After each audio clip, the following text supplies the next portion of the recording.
Los israelitas salieron en un largo viaje por el desierto de regreso a su tierra. Dios los guió con una columna de fuego en la noche y una nube en el día.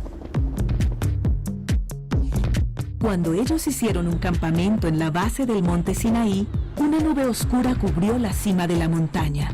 Truenos y rayos llenaron el cielo. Aterrorizado, el pueblo se alejó de la montaña, pero Moisés subió hasta la nube oscura. La tierra empezó a temblar y Dios le habló a Moisés desde un fuego resplandeciente en la cima de la montaña. Así debe vivir mi pueblo. No adoren a otros dioses aparte de mí. No usen mi nombre en vano ni lo irrespeten. Aparten un día de cada semana para descansar. Honren a sus padres. No maten, no roben ni mientan. Vivan fielmente y en verdad. No deseen la esposa ni las posesiones de su prójimo. Cuando Moisés transmitió al pueblo los mandamientos, dijeron: haremos todo lo que Dios diga. En la cima de la montaña, Dios entregó a Moisés unas tablas de piedra que contenían los mandamientos escritos por el propio dedo de Dios. Cuando Moisés regresó al campamento, encontró a los israelitas en una gran fiesta, adorando a un ídolo de oro que ellos habían fabricado. El pueblo dijo: queremos seguir a un Dios que podamos ver. Lleno de ira, Moisés lanzó las tablas y las rompió en pedazos. Luego machacó al ídolo hasta convertirlo en polvo, lo mezcló con agua y les hizo beberlo. Moisés le rogó a Dios que perdonara a su pueblo, y él dijo: estoy lleno de compasión y amor y soy lento para la ira. Si mi pueblo obedece mis mandamientos, mostraré mi poder a través de ellos. Después de darle a Moisés unas nuevas tablas, Dios dijo: construye un lugar especial para que yo viva entre el pueblo que amo. Así que Moisés reunió a los mejores artesanos y construyó una tienda sagrada llamada tabernáculo en el centro del campamento. Cuando Dios estaba presente en la tienda, una nube aparecía sobre ella en el día y una columna de fuego en la noche. Cuando la nube se movía, el pueblo la seguía, y así continuaron su largo viaje de regreso a su tierra. Buenos días. De regreso a la historia de Dios, que es también nuestra historia. Rico verles hoy, rico que hayan decidido venir a acompañarnos, y continuamos con nuestra quinta charla de esta nueva miniserie, y hemos titulado esta miniserie Victoria contra toda probabilidad. Y quizá hoy, siendo la primera charla, vamos a tener un marco o por lo menos una noción de por qué escogimos ese título para esta miniserie. Pero antes quiero contarles un poquito. Yo crecí en un ambiente de cantina. ¿Saben quién me puede decir qué es una cantina? No la del agua, la que recogen el agua en sus casas, ni la de la leche. Ok. Cantina, sí, de donde, hablo de la cantina, de donde se reunían los jornaleros, trabajadores, mucha gente, a pasar un tiempo agradable alrededor de unas cervezas. Bueno, a veces no es tan agradable. Pero, ¿saben? El lugar en el que se desarrolló gran parte de mi infancia también era una sala de billares. Así que yo crecí escuchando Darío Gómez, Charrito Negro, Luis Alberto Posada, toda esa música. De hecho, algunos trabajadores me pagaban para que yo escribiera la letra de esas canciones para ellos poderlas memorizar mucho más fácil. El punto es que vivir en ese medio, en ese ambiente, hizo que a muy temprana edad, yo despertara cierto gusto por el billar. Pero ese no era el problema no era el gusto por el billar, el problema es que es un juego no permitido a menores de edad. Así que imagínense, yo veía a los grandes jugar, yo quería hacerlo, pero era apenas un niño de 7, 8 años.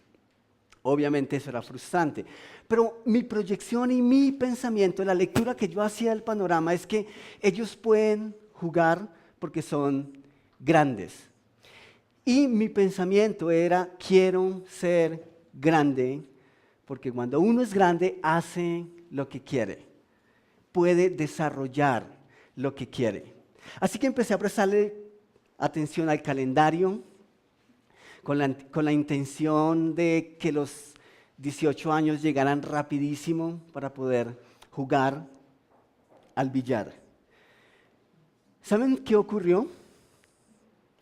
Unos años después, yo calculo, para entonces tenía unos 13, 14 años, una vez mi hermano mayor quiso ir con sus amigos una tarde-noche de sábado, quisieron ir a ver una película al cine y ellos decidieron llevar la mascota, o sea, a mí. Era el niño consentido del grupo, el hermanito menor, ¿sí? Y pues yo me sentía dichoso, obviamente, con ellos, andando entre los que eran más grandes. Eso a mí me estiraba y hacía que me sintiera grande. El punto fue que cuando llegamos a las taquillas del teatro, del cine, lo primero que dice la niña es, el niño no puede ingresar. ¿Saben? Eso fue muy, muy frustrante. Ya para entonces, claro, estaba mucho más cerca a los 18, entonces fue como decir, listo, ya casi llegamos. Un día cumplí 18 años y la verdad es que por el trasfondo familiar he tenido que trabajar desde muy niño y eso ha hecho de que de alguna manera, no mucho, pero el dinero me ha acompañado.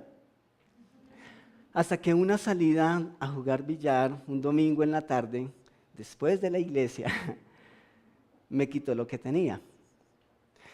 Esa tarde, una de las primeras veces en que salí a jugar billar con mis amigos, una tarde de domingo casi que perdí todo lo que significó para mí la ganancia de una semana de trabajo. Yo era ayudante de construcción, así que los que han tenido la oportunidad de ver o trabajar en esa parte saben que no es muy agradable o muy liviano que digamos. Pero esa tarde para mí fue tan frustrante que yo después que salí, yo dije, ¿por qué me permitieron entrar? Debieron haberme negado el acceso a este lugar. Pero no se podía hacer nada. Ese día entendí que era rico el juego, pero se necesitaba dinero. Y que al menos que fuese muy bueno, que llegara a ser muy bueno en el billar, iba a tener que pagar poco, si es que lo quería practicar. Para ese tiempo, unos días antes me había llegado la citación para la incorporación al Ejército Nacional. Entonces, los que han prestado el servicio militar saben cómo es ese momento. Los que no, a mí finalmente no me aceptaron. Eso para mí no fue malo, eso me gustó. Pero eso para mí fue difícil. Y de alguna manera uno empieza a analizar la vida hacia atrás. Y uno dice, ¿por qué razón quería cumplir la mayoría de edad? No solamente llegan los privilegios, llegan las responsabilidades. El punto es que nosotros somos especialistas en abrazar los privilegios y queremos privilegios, pero no queremos asumir responsabilidades. Saben, socialmente hay una problemática grande y según los estudios de los expertos, estas últimas generaciones han marcado ese patrón de una manera especial. Y es que tenemos adultos grandes queriendo vivir como niños en sus responsabilidades.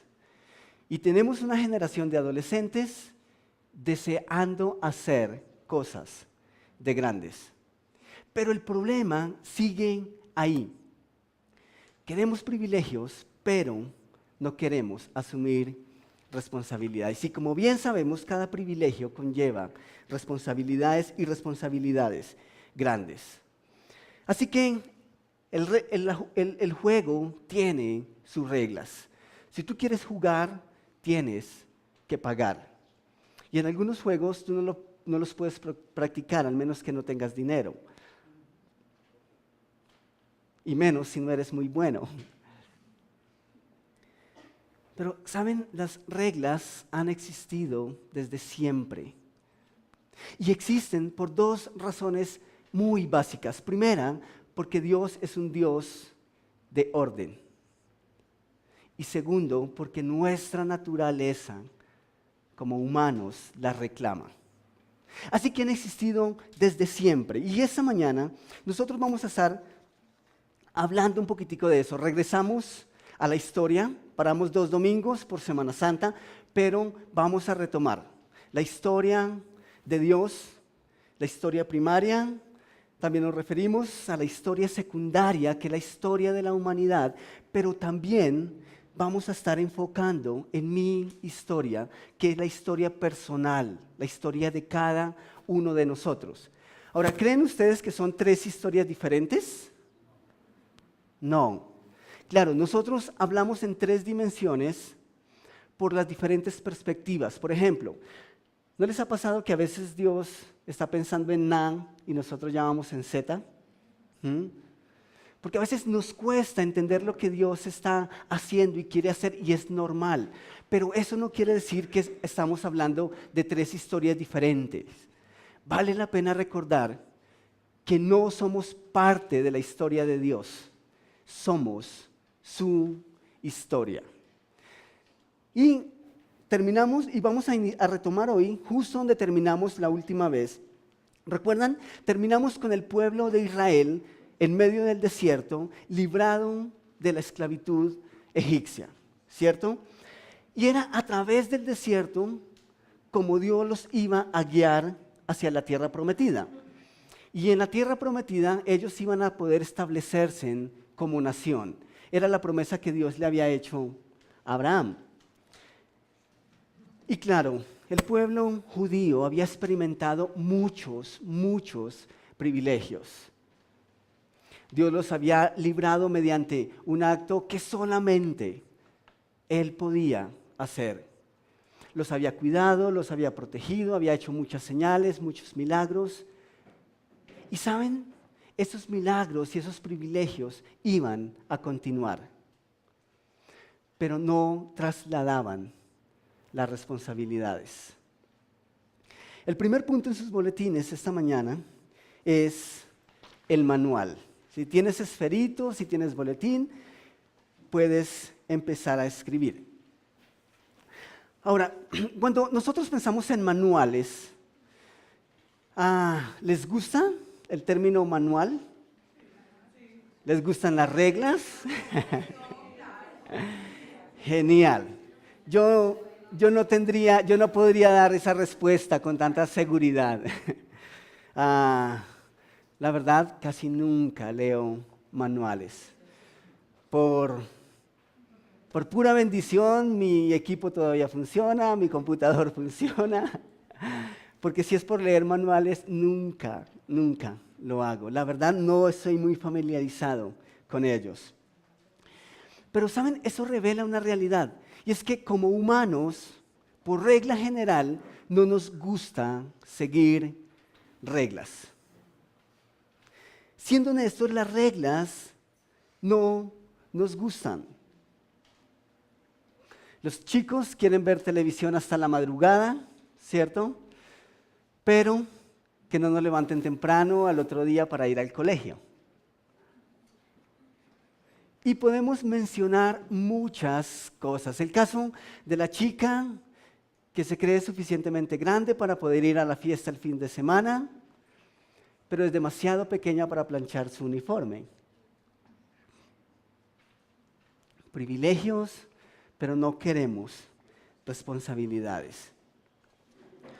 En el plan de Dios, cuando Dios quiere instituir un manual, simplemente les dice, yo voy a guiarlos a la tierra prometida justo como lo prometí. Pero yo voy a establecer las condiciones. Y si yo voy a habitar en medio de ustedes en el desierto, entonces vamos a empezar a dejar las cosas claras. Bueno, Dios siempre ha hablado claro. Pero esta vez establece cuáles van a ser las condiciones para relacionarse con su pueblo. Así que les dice en Éxodo capítulo 20, versículos 1 al 11. Dice, Dios habló y dio a conocer todos estos mandamientos. Yo soy el Señor tu Dios, yo te saqué de Egipto, del país de donde eras esclavo. No tengas otros dioses además de mí. Ese es el primer y gran mandamiento. No tengas otros dioses además de mí. Versículo 4, no te hagas ningún ídolo. ¿Qué es un ídolo? Una imagen. ¿Qué más? Algo a quien rendimos adoración. Nosotros de alguna manera hemos limitado el concepto de ídolo a una imagen. Pero ídolo es cualquier cosa o alguien o algo que trasladen a Dios del primer lugar en mi vida. Ese es el concepto en todas las implicaciones de un ídolo. Dice, no te hagas ningún ídolo, ni nada que guarde semejanza con lo que hay arriba en el cielo, ni con lo que hay abajo en la tierra, ni con lo que hay en las aguas debajo de la tierra. No te inclines, no adores, ni nada, no te inclines delante de ellos, ni los adores. Yo, el Señor tu Dios, soy un Dios celoso. Cuando los padres son malvados y me odian, yo castigaré a sus hijos hasta la tercera y cuarta generación.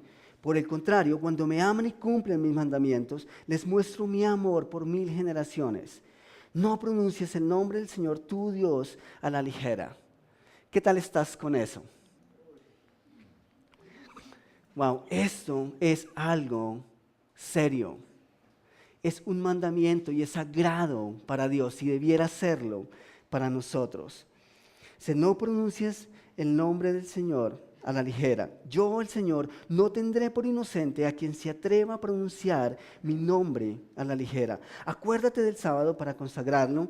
Trabaja 6 días y haz en ellos todo lo que tengas que hacer, pero el día séptimo será un día de reposo para honrar al Señor tu Dios. No hagas en ese día ningún trabajo, ni tampoco tu hijo, ni tu hija, ni tu esclavo, ni tu esclava, ni tus animales, ni tampoco los extranjeros que vivan en tus ciudades. Acuérdate de que en 6 días hizo el Señor los cielos y la tierra, el mar y todo lo que hay en ellos, y que descansó el séptimo día. Por eso el Señor bendijo y consagró el día de reposo. Si nosotros continuamos leyendo el texto, vamos a encontrar algo especial. Estos primeros 4 versículos que comprenden el texto que acabamos de leer están directamente relacionados o invitan a la calidad de relación que Dios esperaba que su pueblo tuviese con Él.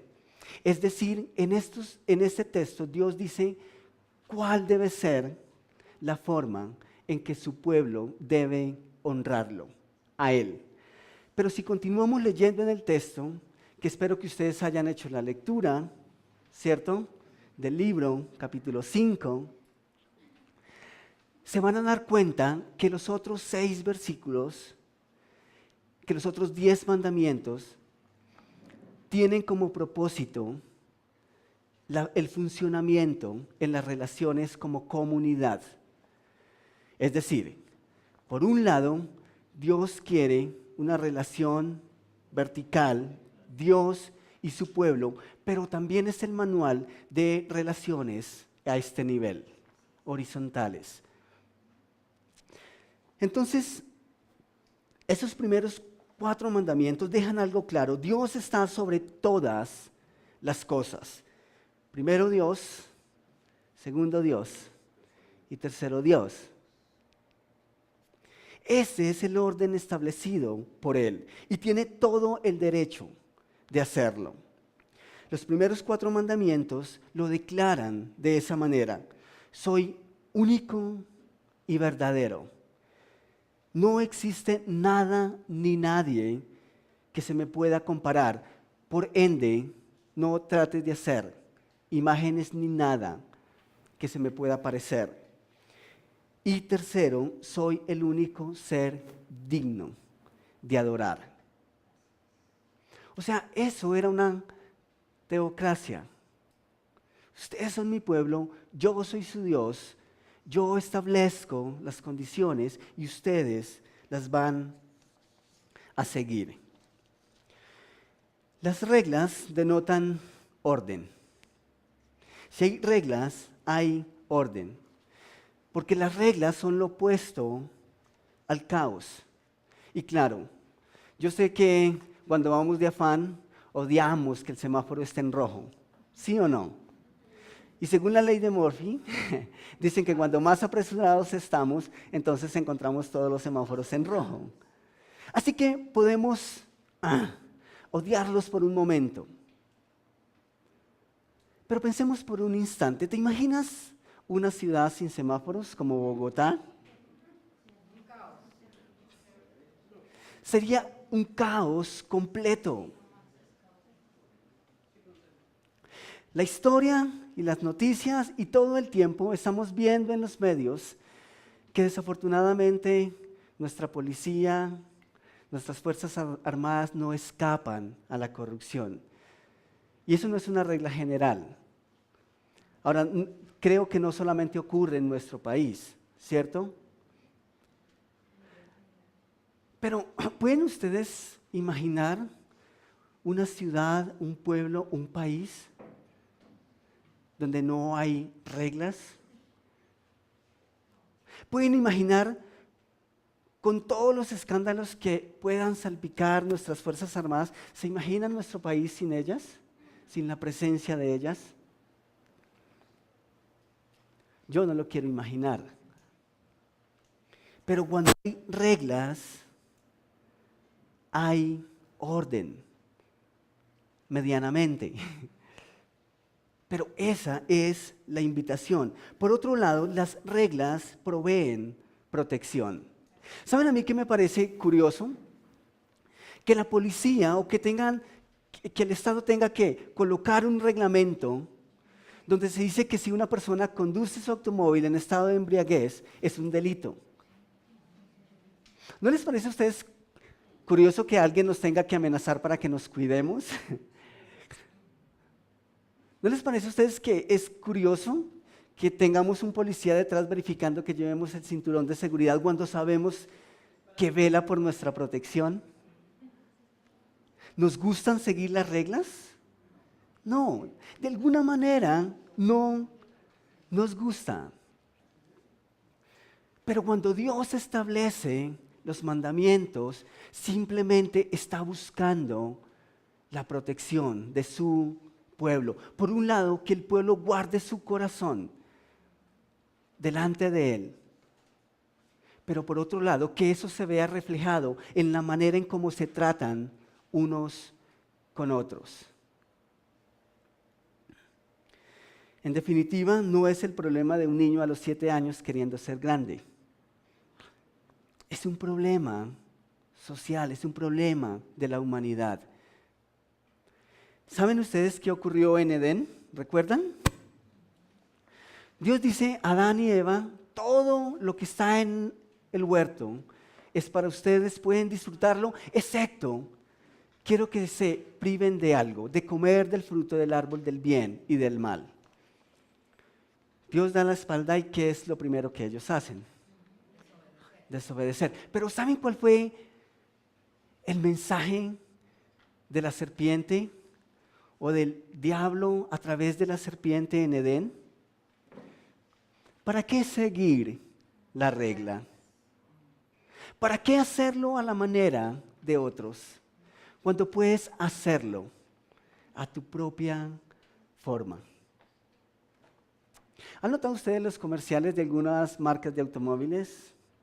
Sigue tus propias reglas. De alguna manera, el mensaje está ahí. Y Adán y Eva decidieron hacer caso a ese mensaje. Y nosotros hemos heredado esa naturaleza.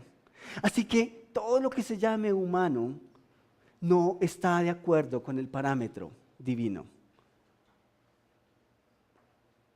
Pero eso no nos exonera de nuestra responsabilidad de obedecer el mandato de Dios.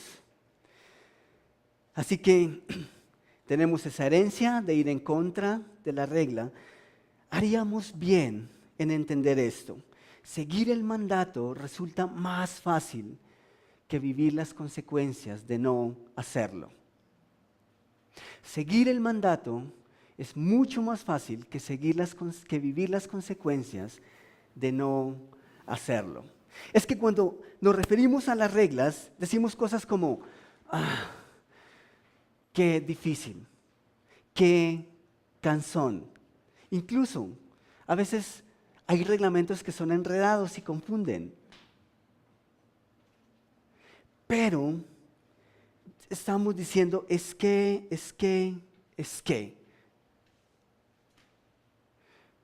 Pero con todo lo difícil que sea, cumplir el mandamiento va a ser mucho más difícil vivir las consecuencias de no seguirlo. El problema es que nosotros nunca lo entendemos en el comienzo. Ese es el problema. Rompemos y lo hacemos a nuestra manera, pero tarde o temprano las consecuencias llegan. Qué aburrido, ¿por qué tantas reglas? Y claro, desde la historia primaria, Dios dice, coloco reglas porque quiero protegerlos, porque son una señal del amor que tengo por ustedes. Pero nosotros de este lado, desde la historia secundaria y desde mi historia personal, decimos, qué aburrido. ¿Por qué tantas reglas? ¿Por qué simplemente no puedo ser grande y hacer lo que quiero? ¿Por qué no puedo inventar mis propias reglas? La mentira implantada en el Génesis. Creer que seguir nuestras propias reglas y poder hacer todo lo que nos place nos haría más felices. Que estaríamos mejor si simplemente no seguimos el parámetro. Así que quiero que te hagas una pregunta esta mañana y que muy honestamente la respondas para ti. ¿Estarías mejor si simplemente Dios te permite hacer todo lo que tu ser desea? Eso fue lo que dijo básicamente la serpiente a Adán. Hazlo a tu manera, no hay reglas. Y mira dónde hemos llegado. ¿Crees que el mundo estaría mejor sin una regla moral que determine lo que está bien y lo que está mal? Sería un caos total. Así que Dios dijo, yo voy a habitar en medio de ustedes porque es mi deseo, pero debe haber un manual. Pero para que ese manual funcione, ustedes deben hacer un lugar. Y es el segundo punto en sus boletines. Ahora, ¿no les parece a ustedes impresionante Dios pidiendo al hombre que le hagan un lugar donde él pueda habitar? Escuchen la declaración del rey Salomón muchos años después de esto que estamos hablando. Pero cuando él supo que debía preparar el templo de Dios, escuchen lo que él dijo en 2 de Crónicas, capítulo 2, versículos 5 al 6. Él dice, y la casa que tengo que edificar ha de ser grande, porque nuestro Dios es grande sobre todos los dioses. Mas, ¿quién será capaz de edificarle casa, siendo que los cielos y los cielos de los cielos no pueden contenerlo? ¿Quién pues soy yo para que le edifique casa, sino tan solo para quemar incienso delante de él? O sea, esto era imposible. Pero aún así, Dios, en un acto más de su amor y en un acto más de querer habitar con su creación especial, la humanidad, pide que le preparen un lugar en medio del desierto. Jamás el amor ha ido tan lejos. Y es la primera vez que Dios pide que le construyan un lugar. Eso me parece impresionante. No obstante, no era un lugar inventado por el hombre. Ese lugar obedecía al mandato de Dios. En Éxodo capítulo 25, versículos 1 al 9, dice que el Señor habló con Moisés y le dijo: ordénales a los israelitas que me traigan una ofrenda. La deben presentar todos los que sientan deseos de traérmela. Como ofrenda se les aceptará lo siguiente: oro, plata, bronce, lana teñida de púrpura, carmesí y escarlata, lino fino, pelo de cabra, pieles de carnero teñidas de rojo, pieles de delfín, madera de acacia, aceite para las lámparas, especias para aromatizar el aceite de la unción y el incienso, y piedras de onís y otras piedras preciosas para adornar el efod y el pectoral del sacerdote. ¿Y qué dice el versículo 8? Después me harán un santuario. ¿Para qué? Para que yo habite en medio de ustedes. No somos parte de la historia de Dios, somos su historia.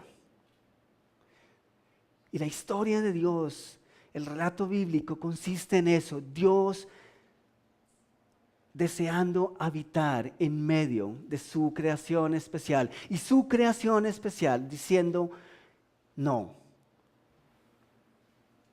Su creación especial rechazando de muchas maneras ese deseo. ¿Saben? Creo que eso debió haber sido difícil para Moisés. Están en medio del desierto. Y Dios les dice: Dios me ha dicho que ustedes deben traerme ofrendas. ¿Y ofrendas de qué tipo? Oro, plata, piedras preciosas. ¿No les parece a ustedes como un poco extraño en medio del desierto una edificación de este tipo? ¿Qué pensarían ustedes si un domingo cualquiera Scott dice: el Señor me habló y me dijo que debíamos comprar Santa Fe porque eso nos quedó pequeño? Ustedes estarían felices, yo estaría feliz. Pero ¿qué si el mensaje continúa y les dice: y para eso ustedes deben vender sus carros, sus casas, y necesitan traer ese dinero? Creo que necesitaríamos una sala más pequeña porque quedaríamos vacíos. Y con toda razón. Pero aún así Moisés da la orden. ¿Y saben qué me parece impresionante? De la manera en cómo Dios decide que esto se haga, es una manera de reflejar la inclusión de Dios. Dios quiere que todos tengan una parte especial en la historia, en la gran historia. En ese texto, ¿quiénes podían ofrendar? ¿Quiénes podían ofrendar? Todos aquellos que desearan hacerlo. ¿Qué podían ofrendar? ¿Era una sola cosa? ¿Era solo oro? Es posible que no todos tuviesen oro. Por ejemplo, eso creo que era más fácil en una cultura como la hebrea. Pero todos tenían la oportunidad de llevar algo. ¿Cómo lo debían hacer? ¿De qué manera? ¿Estaban siendo obligados? No. Dice que todos aquellos que desearan hacerlo podían. ¿Creen ustedes que Dios es ese Dios o ese ser aburrido, autoritario, que quiere vernos seguir de una manera cuadriculada, siguiendo el parámetro? No, Dios nunca ha deseado imponer sus leyes. Él desea que nosotros las obedezcamos de una manera voluntaria, de corazón. Así que el lugar expresaba la inclusión, el sentido de inclusión de Dios, Dios involucrándose con el hombre. Pero también el lugar comunicaba grandeza. ¿Por qué tanto oro? ¿Por qué tanta plata? ¿Por qué piedras preciosas? ¿Por qué ciertos materiales exclusivos? Porque en ese lugar iba a reposar la presencia de Dios, del único Dios grande. ese lugar de alguna manera, en medio del desierto, representaba la majestuosidad del único Dios verdadero. Pero no termina ahí. Escuchen lo que dice un poco en Éxodo capítulo 31, versículos 1 al 6. Dice, el Señor habló con Moisés y le dijo, toma en cuenta que he escogido a Bezaleel, hijo de Uri, nieto de Hur, de la tribu de Judá, y lo he llenado del Espíritu de Dios, de sabiduría, inteligencia y capacidad creativa para hacer trabajos artísticos en oro, plata y bronce, para cortar y engastar piedras preciosas, para ser tallados en madera y para realizar toda clase de artesanías. Dios involucrándose con el hombre, con su creación especial. El versículo 6 dice, además, he designado como ayudante a Oliad, hijo de Ahisamac, de la tribu de Dan, y he dotado de habilidad a todos los artesanos para que hagan todo lo que te he mandado hacer. ¿Saben a mí esto qué me dice? Que tú y yo tenemos un papel maravilloso en la historia. Y la pregunta que debiéramos hacernos es, ¿estás viviendo ese papel? ¿Estás disfrutando la historia? Dios siempre se ha involucrado con el hombre de manera especial. Y este es un reflejo más de su propósito. ¿Saben? Hasta aquí, esto era una comunidad perfecta. Dios habitando en medio de su pueblo y su pueblo honrando a Dios a través de sus preceptos. Pero ¿saben? Esto no iba a ser tan bonito todo el tiempo. Éxodo capítulo 32, versículos 1 al 4, nos dice que los israelitas, cuando vieron que Moisés tardaba en bajar del monte, fueron a reunirse con Aarón y le dijeron, tienes que hacernos dioses que marchen frente de nosotros, porque a ese Moisés, y eso me gustaría que lo subrayaran o lo resaltaran si tienen sus Biblias físicas. Dice, porque a ese Moisés que nos sacó de Egipto, ¿no les parece un poco despectivo el término en cómo se refieren a su líder? No sabemos qué pudo haberle pasado. Aarón les respondió, quítenles a sus mujeres los aretes de oro y también a sus hijos e hijas y tráiganmelos. Todos los israelitas se quitaron los aretes de oro que llevaban puestos y se los llevaron a Aarón, quien los recibió y los fundió, luego cinceló el oro fundido e hizo un ídolo en forma de becerro. Cuando hacemos toda la lectura, cuando Moisés llama a cuentas a Aarón, Aarón le dice, nosotros fundimos el oro y plop, eso fue lo que salió. Interesante. Pero aquí se nos dice que Aarón lo talló, fue algo creado. ¿Y qué pasó después? Entonces exclamó el pueblo, Israel, aquí tienes a tu Dios que te sacó de Egipto. ¿Dónde quedaron los mandamientos? De una manera horizontal, el pueblo estaba rechazando al hombre que Dios había escogido para que fueran guiados por él. O sea, las cosas no estaban bien. Pero en un sentido vertical, están diciendo, no queremos nada con ese Dios que nos sacó de Egipto.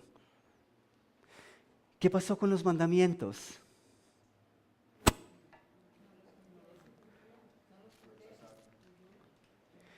¿Saben? Eso debió haber sido muy difícil para Moisés. Pero ¿imaginan ustedes el corazón de Dios? ¿Saben Moisés qué hizo? Arrojó las piedras con tanta ira que las piedras fueron rotas.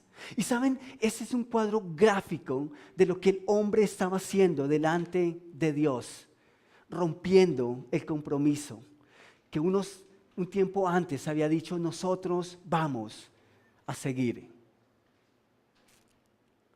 ¿Y saben qué quería hacer Dios? Los que leyeron el libro, hicieron la escritura y los que han leído el texto, dicen que simplemente Dios quería destruirlos. ¿Qué le queda al pueblo? ¿Qué le queda a la historia secundaria? Una vez más ha roto el compromiso con su Dios. Esta semana estaba recordando un gran amigo. Tal vez ustedes algún día van a poder, ustedes algunos lo han visto, y han visto esta expresión de parte de él, de alguna manera. Él dice, el amor de Dios siempre será más grande que nuestra maldad.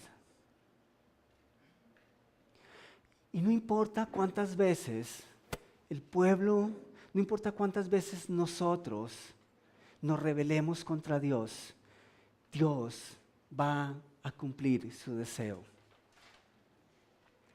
Una comunidad perfecta de seres humanos con el único Dios habitando en medio de ellos. Quiero terminar con lo siguiente esta mañana. ¿Saben? Ese lugar que Dios pidió que se le construyera en medio del desierto no era un lugar cualquiera, era un lugar especial. Y básicamente tenía dos compartimientos. El tabernáculo tenía una primera sección que llamaba lugar santo.